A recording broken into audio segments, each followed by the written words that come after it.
following article is from 2005. 10 years ago tomorrow, the bodies of 3 notorious drug dealers were found blasted to death in a quiet country lane. The Rettendon Range Rover murders, as the deaths became known, marked the end of a long history of violence and drug deals and the beginning of a manhunt for the killers. According to the police, Tony Tucker, Patrick Tate and Craig Rolfe had parked their Range Rover at the bottom of the workhouse lane in Rettendon a little after 6:30 p.m. on December the 6th, 1995. They thought they were waiting to pick up a consignment of cocaine. They intended to kill the courier and steal the drugs. Instead, all 3 of them were shot in the head at close range with what was thought to be a shotgun. The following morning, the grisly scene was discovered by a farmer. Rolfe was at the wheel, foot still on the brake pedal. Tucker was in the passenger seat, holding his mobile phone. Tate seemed to be the only one to have realised what was happening. Jammed against the back door, he appeared to be trying to make an escape. All 3 men had been known to the police, and many ordinary people in Basildon had come to know them and fear their names. Former soldier Tony Tucker, 38, ran a lucrative security business which included running the doors at clubs at Raquel's in Basildon. He learned how to make the most of the growing rave culture and his appetite for drugs like ecstasy. His doorman would control which petty dealers could sell ease each night and then take a cut of their earnings. With his growing wealth, he bought horses, which he regularly rode with his mistress Donna Garwood, and an expensive fobbing home, Briarmount Lodge, which was equipped with a sophisticated video intercom to vet callers and guard dogs which patrolled after dark. But he also began injecting a cocktail of steroids and cocaine, leading him to violent mood swings. A keen bodybuilder, Tucker also became minded to boxing star Nigel Benn, leading the former ex-WBC superweight middleweight into the ring at all his fights. He even booked his pal to DJ at Raquel's nightclub for December 22nd, 1995. It turned out to be the date of Tucker's funeral, and out of respect, Ben agreed to honour the booking. He played to a packed house on the night. Craig Rolfe, 26, was Tucker's gopher and a cocaine addict. Tucker told other gang members the sad story of Rolfe's birth, which had left him with a chip on his shoulder. While pregnant with Craig, Rolfe's mother Lorraine had an affair. The lover, John Kennedy, murdered Rolfe's father and was jailed for murder. Lorraine was also jailed for 18 months for making false statements.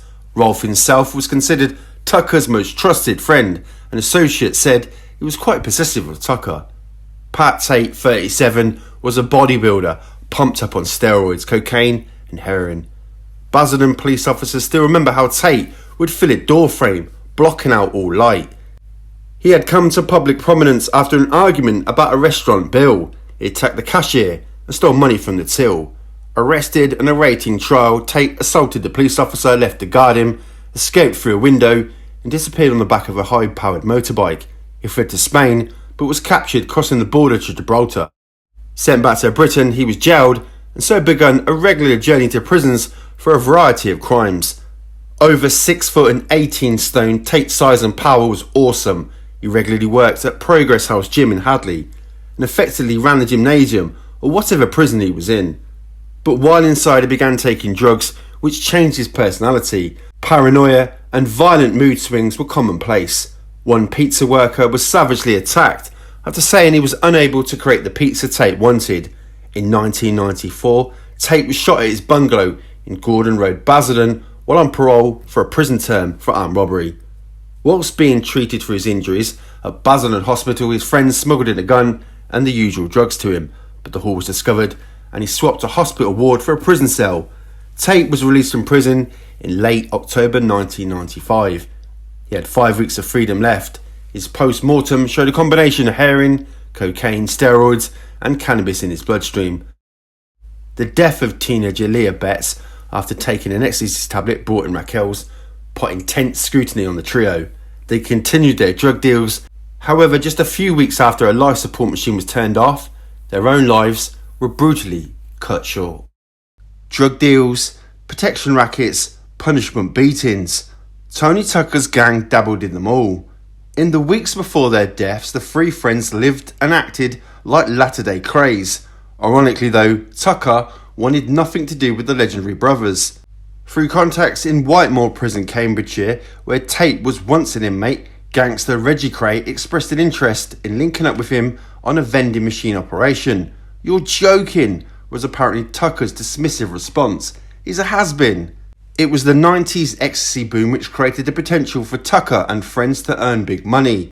At the end of the last decade, he was building up a security business which saw him running doors from Raquel's in Basildon to Club UK in Wandsworth, South London. As ecstasy moved into the mainstream clubland, having control over club security often meant having control of drugs that went in and out. Dealers were prepared to pay a lot of money for the exclusive right to carry out their business inside. Although he didn't sell drugs himself, Tucker became the focal point for deals between large drug firms. By 1992, he'd made it to the big time. Superintendent Ivan Dibley said they were wholesalers rather than retailers. On a rising scale of drugs criminality from 1 to 10, they were certainly well above 5. They ruled by fear. When the police staged a televised raid on Club UK in Wandsworth in October 1995, a dealer dropped 800 pills on the floor to escape arrest.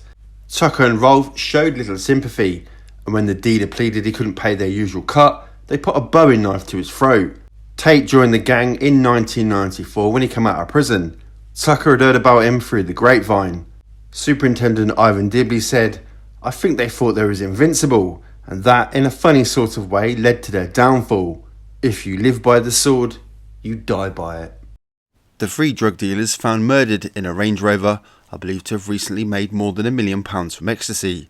The deals netted one victim, nightclub bouncer Tony Tucker, at least $500,000. The 38-year-old is thought to have been behind large shipments of the drug from Holland. A CID insider said last night Tucker was moving into the big time. He'd made a fortune from ecstasy, arranging imports and distribution in Essex and East London.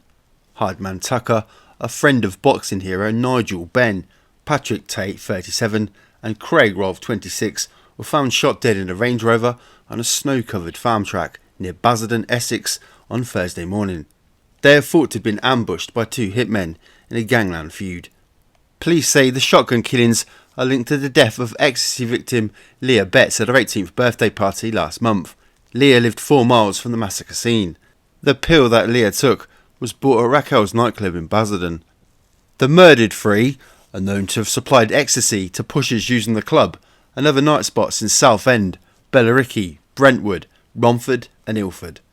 One detective said they were medium-sized operators supplying the gear to a host of smaller dealers, but they were moving up the league quickly.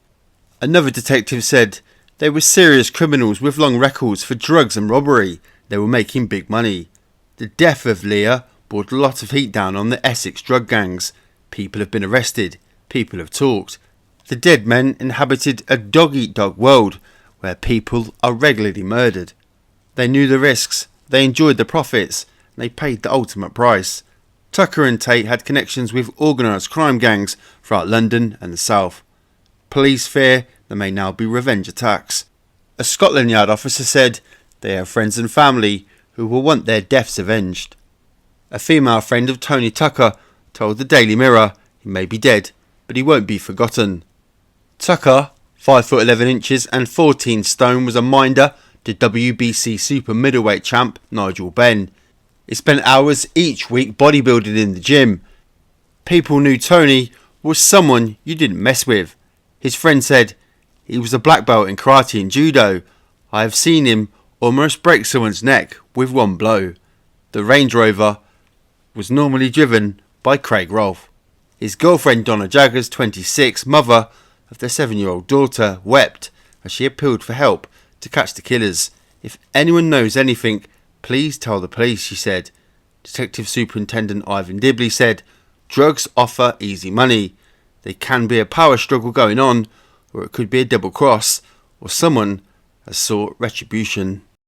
Minder Tony Tucker's father died of shock after hearing his tough guy son had been murdered. Ronald Tucker, 63, collapsed when the news was broken to him in a phone call to his home in Folkestone, Kent. He had a history of heart problems and died soon after being rushed to hospital in Ashford. A police spokesman said the call informing him of his son's death did not come from any police source. An officer would have called to break the news in person.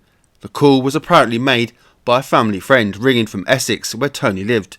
Mr. Tucker's wife was with him at the time. An inquest will be held.